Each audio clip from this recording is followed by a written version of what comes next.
Hello, it's John here from JG&A Veteran Depot. I want to talk today about the 40 Smith & Wesson.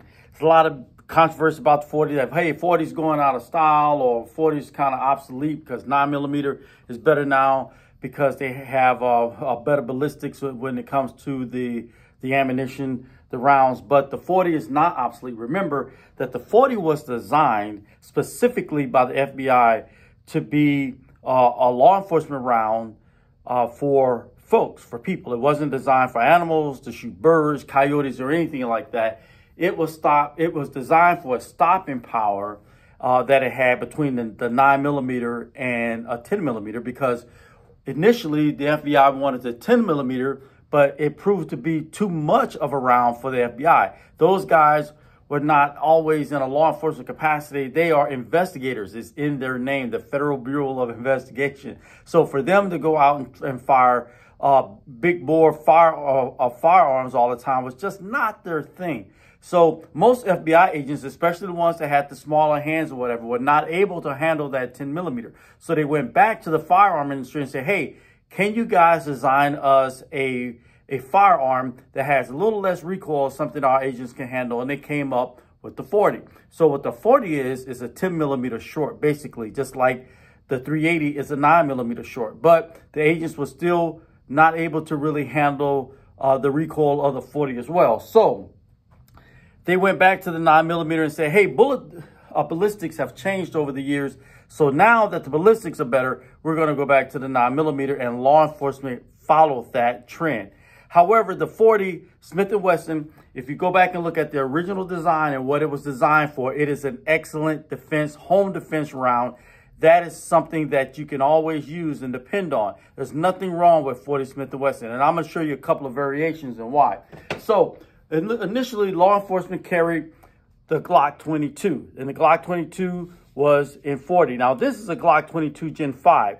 Now, the Gen 5, when Glock came out with that, what they did, they put a heavier barrel on it. They put a different spring, a different recoil spring on the inside of it. So the recoil or the flip in the barrel was greatly reduced. So if you go out and you fire a 40 Smith & Wesson in a Glock 22, you'll find that it's much different than the earlier versions of the Glock, or is much different than some of the other firearms that has that muzzle rise or that flip, because Glock did some things in its design to minimize that flip. The other thing is that the Glock 22 was the full-size duty weapon for law enforcement. However, there's also what they call a Glock 23. Now, the Glock 23 is a little smaller. It's designed to be a little more concealable. Again, the Gen 5 is designed not to have the muzzle flip. And because the Glock 22 and the Glock 23, they're virtually the same handgun in the Gen 5, because they did make the barrel a little thicker. But you'll notice that Glock 22 is just a slight bit longer. And on the frame, it's a slight bit longer too. So the Glock 23 would be more concealable than the Glock 22, because the Glock 22 was really intended as a full-size carry duty gun. But even on the Glock 23, because this slide is just a little shorter, you don't have the muzzle flip of that Glock 22. Although it's also greatly reduced, it's still a fine handgun. If you took this Glock 23 Gen 5 and fired it along with a Glock 19 Gen 5 or a Glock 19 period, you'll find that the recoil is essentially the same in both of those handguns. Glock did an excellent job in minimizing that muzzle flip and that felt recoil in the Glock 23 Gen 5. Also in the Glock 22 Gen 5, they did the same thing. Now, the 40 Smith & Wesson also has versatility to it. A lot of folks like carbine. So if you like a carbine, this is a Kel-Tec Sub 2000, and it is also in 40 caliber. Now, the cool thing about this weapon is that if you pull down on the trigger well, the weapon flips. Now, you can take this thing and put it in a backpack now and go hiking or whatever, or you can use it as a truck gun, you know, because it breaks down, and it's a much smaller footprint than it was when it was extended. And here's the Glock 22, and here's the Kel-Tec 2000, here's the Glock 23, and here's the Kel-Tec 2000. So if you wanted a truck gun, here's an excellent truck gun that breaks down. And to extend this, you just pull down on the release here, and there it is. Here's something else. If you have the Glock 22, this thing takes Glock 22 magazines. That's a 40. This is a 40. You simply take the magazine from the Glock 22 and you can insert it into the Kel-Tec 2000 and it fits.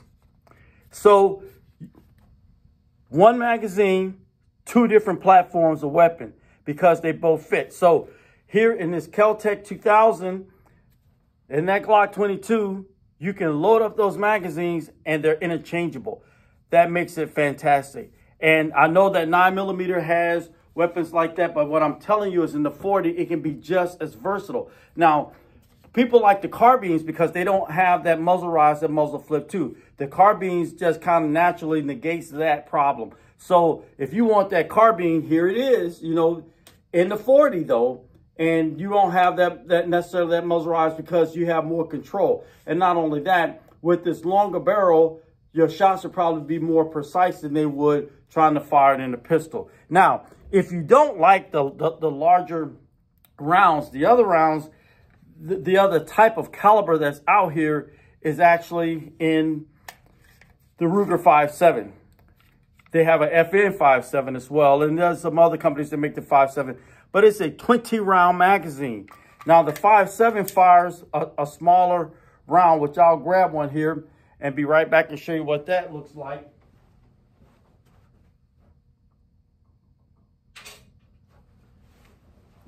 So the FN 5.7 or the Ruger 5.7 fires a round that looks like this. Here it is. It looks like a mini 223 round.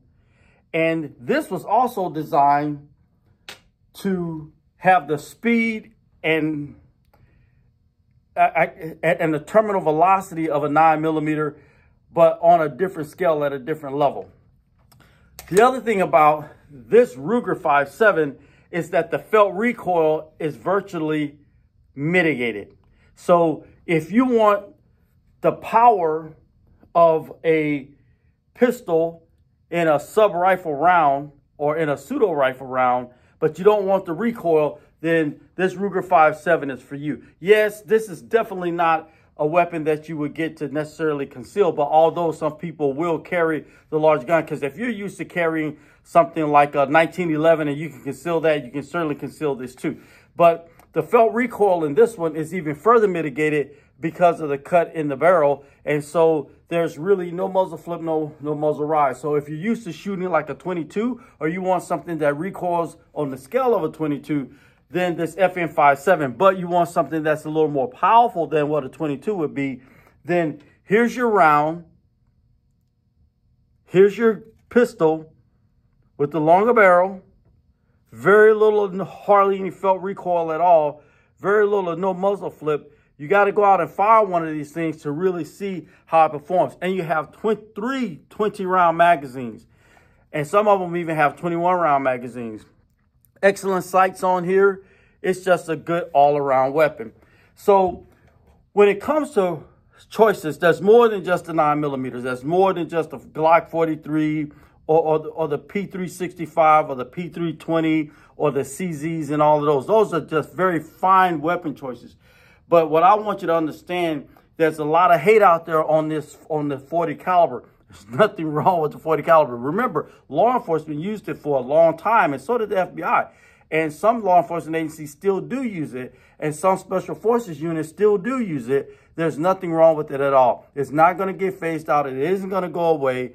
Yes, the ammunition cost was a little bit more than a 9mm, but the rounds were designed to be just slightly more lethal and more effective than a 9mm too. Although the ballistics, when it comes to ammunition manufacturing, has improved greatly in the 9mm. It has also improved greatly in the 40 as well. So keep those things in mind. Subscribe to our channel for more information if you want to keep up with what we're doing. And here at JG&A Veteran Depot, and also known as JD Guns and Ammo, We do firearms training. We do gunsmithing. You know, if you have questions, we will answer them for you. And if you need anything, go to our website at www.jadedgunsusa.com. Check out the great selections of things that we have on that website, and you order them. If it isn't a firearm, it'll come to your house. If it's an accessory or something else, of course, it'll ship to your house, and ammunition in some jurisdictions. But if it's a firearm, it's going to go to your local FFL so you can pick it up. Or if you do it here locally, it'll come to our store and you can come pick it up. I hope you have a great weekend. Enjoy the sunshine. If it's sunshine in your area, if it's raining, remember, it doesn't rain always. It's going to get better. We'll see you next time.